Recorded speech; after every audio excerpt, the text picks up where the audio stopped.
You don't really want to be sticking your hand in a lot of the nooks and crannies. You don't know what's in them. There could be snakes, poisonous spiders, or even bats hiding in this rock face.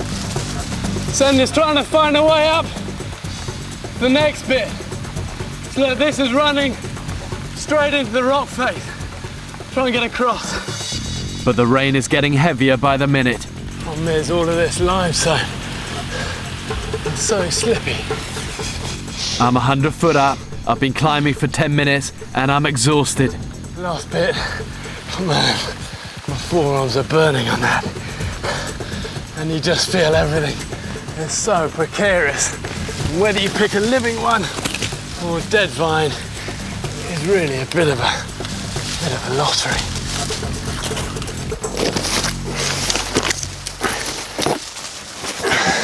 As I reach the summit, I find what I'm looking for, the perfect vantage point. I can see for miles. I can get a good view up here above the jungle canopy. It's pretty spectacular. But it is just jungle, jungle and more jungle.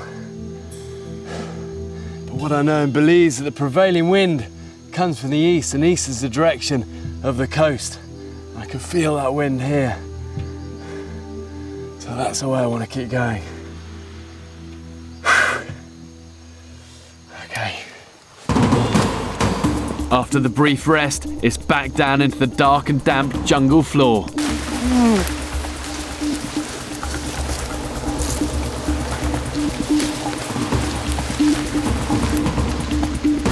There's a cave. Let's have a look. Have a look in. Caves are actually good places to look for food. You'll often get things like rodents living in them. Let's get some sort of torch.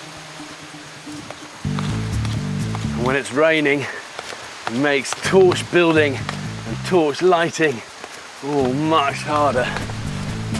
But I've got some Caribbean pine left, high in resin. That should be flammable even in the wet. And then just use the moho to tie that together.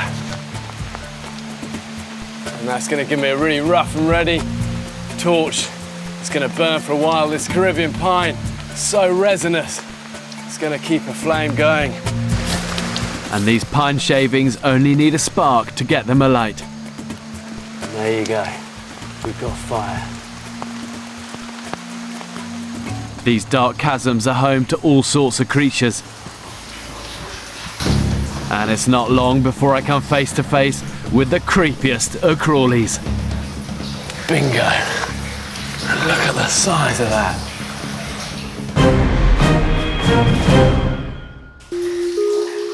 I'm in the jungles of Belize, heading into a cave in search of food. The ancient Maya believed these dark catacombs were the gateway to the underworld. It was here that they carried out many of their rituals, including human sacrifice. You can actually see the water here coming straight through the rock. That's a good place to fill a water bottle. And this is going to be absolutely clean, filtered by the rock. And actually the Maya used to believe their rain god lived in the caves, and the reason for this, they thought when they saw water coming out like this, it was actually born from the rock. They weren't a million miles wrong. It is pure. It's not born of the rock, but it is pure and good to drink.